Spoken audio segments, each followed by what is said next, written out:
The pilot episode of Little House on the Prairie is not merely an introduction to the beloved Ingalls family.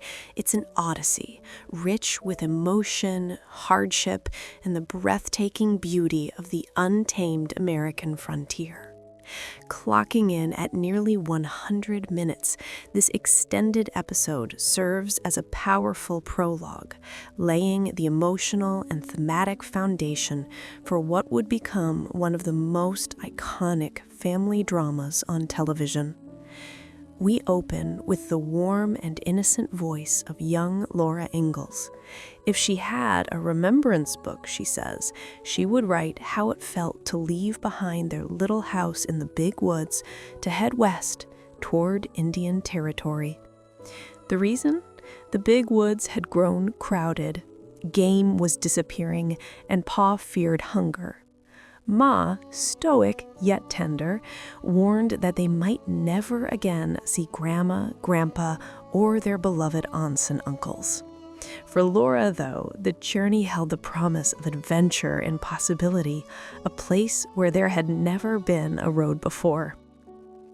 And so they sold their land, their home, even their cow, packed only what would fit into their wagon, and rolled westward toward the horizon.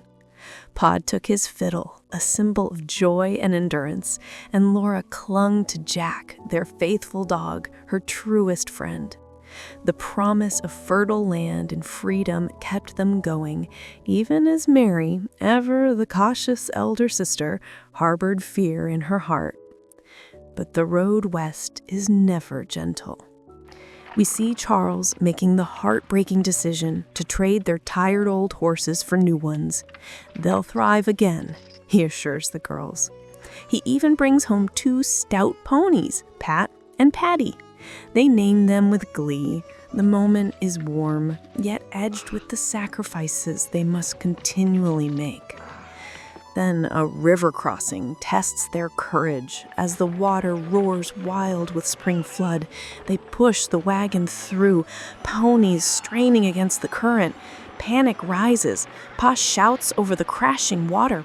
Laura watches in terror. Jack is swept away downstream.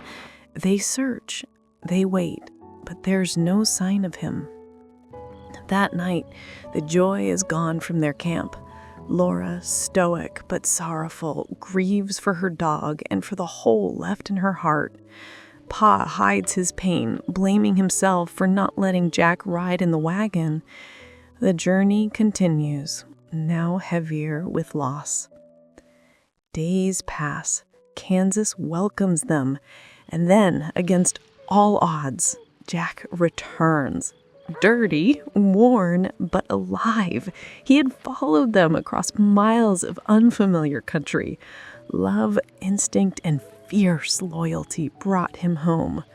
The Ingalls family gathers around him, thankful, teary, whole again. Laura apologizes for thinking her father didn't care. In a rare moment of vulnerability, Charles confesses he simply couldn't find the words to show how deeply he felt. But the hardships are far from over. When Charles finally finds the land that speaks to his soul, lush, green, and promising, they set their roots. He envisions a home, fireplace, windows, a proper shelter. They begin to build plank by plank, but the work is grueling. Caroline collapses from exhaustion. Charles blames himself for dragging his family into the unknown.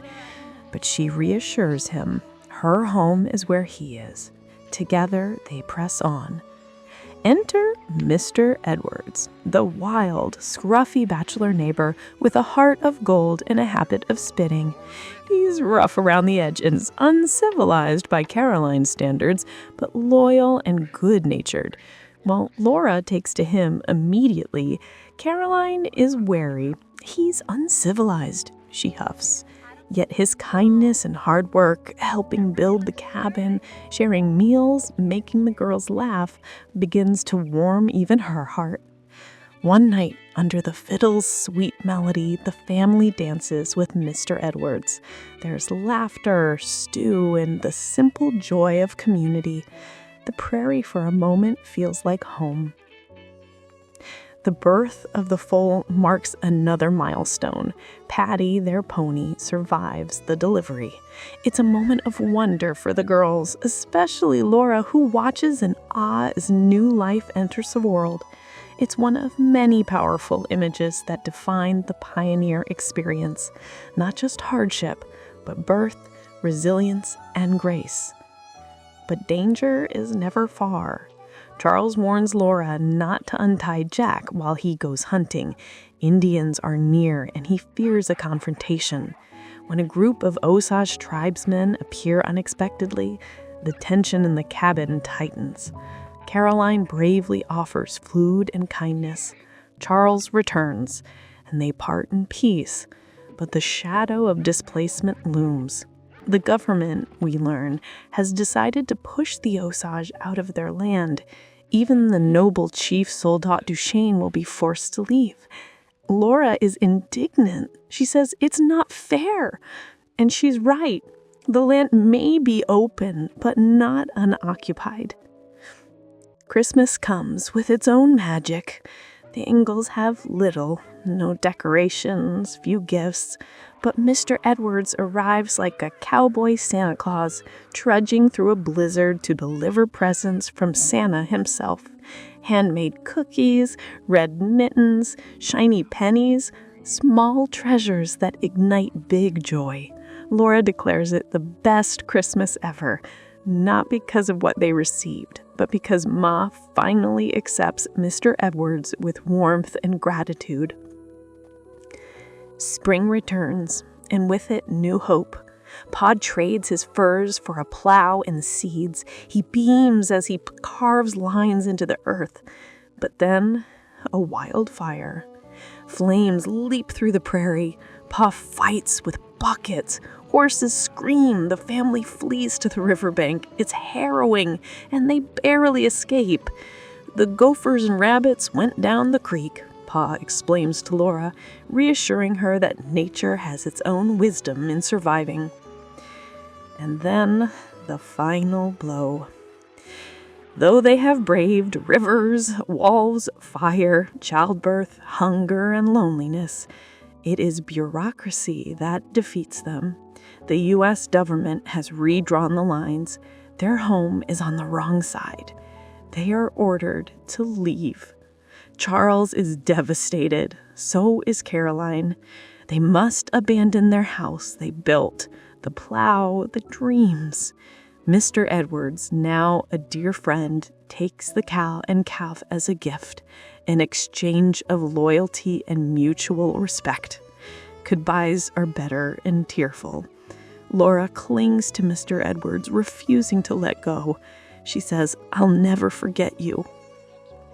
As they load the wagon once more, the prairie behind them fades into memory. But Laura ends the episode with hope in her voice. She says, "There would be rivers to cross, new hills to climb, but I didn't mind. This is a fair land, and I rejoiced that I would see it."